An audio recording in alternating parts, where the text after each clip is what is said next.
Batman. No, just kidding. It's just me. Hey, folks. Hi. And I'm going to talk about The Killing Joke. It's a comic I read last night. Or earlier this morning, depending on time zones. Anyway, I'm going to be talking about this comic. I remember seeing this comic in Barnes and Nobles. And I remember looking at it and being like, whew, too spooky for me. Excuse me. Beforehand, I did not watch, you can't watch a comic. I did read, like, one of the popular Wolverine stories, just like the first issue. And I gotta say, the quality in The Killing Joke is so much better than that Wolverine story that I read. Just by the sheer background art alone was really solid. I really enjoyed it in The Killing Joke. There was purpose to the panels, because in the Wolverine one, the panels were so long and spaghettified. Now for the actual story itself. So the story starts out with the audience, or Batman, learning that Joker has escaped. Ooh. Joker's whole shtick, his whole gimmick in this outing is Joker wants to prove that society is just one bad day away from collapsing. That even the most sane men are susceptible to this snappage, that all it takes is just one bad day, because that's what happened to Joker. He doesn't remember it, but that's what happened. We get these really cool flashback moments, and the parallels between the panels is just really pretty. I really like how they're done. In fact, all the art in this comic is really well done. I really like how it's done, because you got like these weird purples and yellows and blues all in the same frame. The composition, some of the shots are just, it's just really good. And for the longest time I had the belief that fiction couldn't scare me because it was fiction. It wasn't real. It may startle me with the jump scare. Boo. It couldn't actually scare me. And boy, as time has gone on, that has been proven time and time again incorrect. You look at the Joker and it's like, look at that. That's spooky. That is spooky stuff right there. The Joker's like this gangly guy, and he's got this really messed up facial structure, and it's just really spooky. Oh yeah, so the entire theme of the story is madness, because to some extent Joker is correct. I think that's what makes it interesting, because Joker had one bad day and he became the Joker. And then Batman, he also had one bad day and became Batman. Sure, it was for good reasons. Fight crime, beat up bad guys. But he's still not all there. The dude dresses up as a bat. That's pretty wacky. The Joker takes an extreme, absurdist view of the world, saying that none of it matters. So why not just give into insanity? Because nothing matters. Nothing's going to matter.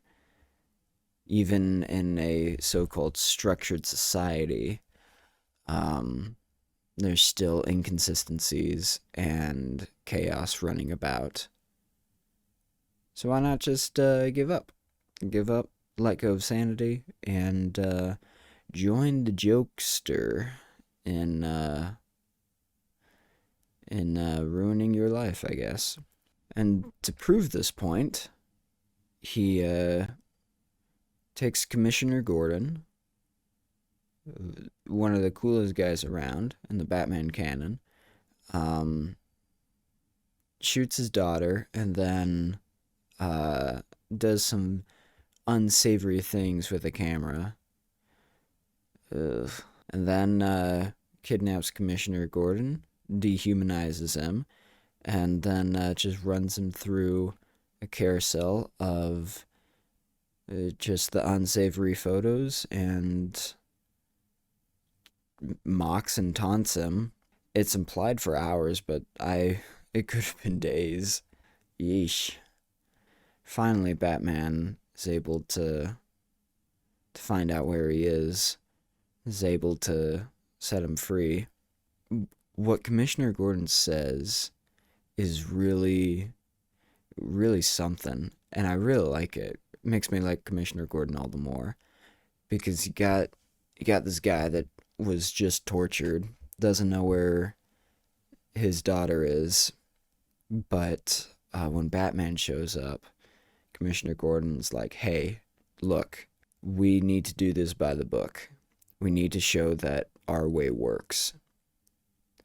Which is so, like, cool. A battle of wits and wills, showing the Joker that doing it by the book, that having structure works. And I really like that. That's cool. And then we have the batted man running around trying to catch Jokester. Oh yeah, they have a punch out. Batman, I think what's cool is that Batman is even having doubts and is saying like, look man, hey, look, we're on a collision course towards fatality. We're just going to destroy each other, one way or another. So Batman extends a hand and is like, hey, rehabilitation is possible. We can fix this. You don't have to be like this anymore. And it's really interesting because Joker's response is, shocker, to tell a joke. But he tells a joke of two guys escaping an insane asylum. To do that, they go up to the roof and jump across a building. Yeah, so the insane asylum, a building, they jump to the other building. One of them makes it, and the other one is scared to jump. The other guy says, well, I have my flashlight. I'll shine my flashlight across the gap, and you can walk across the beam of the light. And the guy still at the insane asylum is like, no way, you think I'm crazy? You're just going to turn it off halfway through. Then there's this ominous pose between Batman and the Joker after some chuckling. And then the comic just ends. Now, my interpretation of this, some people think that Batman killed the Joker. I don't think that's the case. I don't think Batman would kill the Joker here.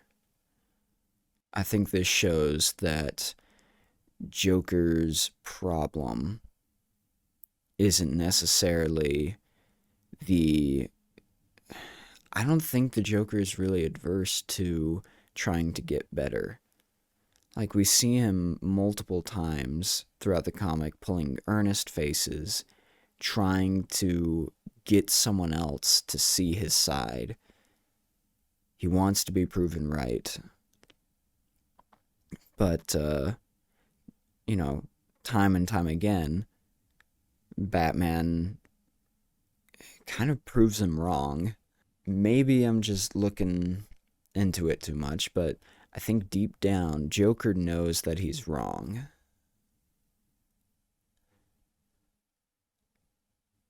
Or maybe even deep down, he thinks he wants to not be crazy.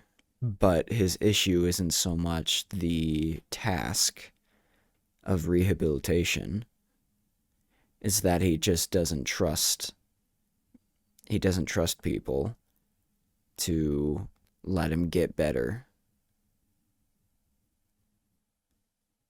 Maybe. Maybe he actually does enjoy being crazy. But I don't think so. I think there are multiple instances through the comic that show that Joker is quite unhappy with uh, his current way of life. But due to being untrustworthy, I guess he's not willing to take the chance, which fair enough. I don't agree, but I understand. Yeah, it was just really cool, a really cool comic. And I can see why everyone's enamored by it because it's really well done. Alan Moore, you get a thumbs up from me.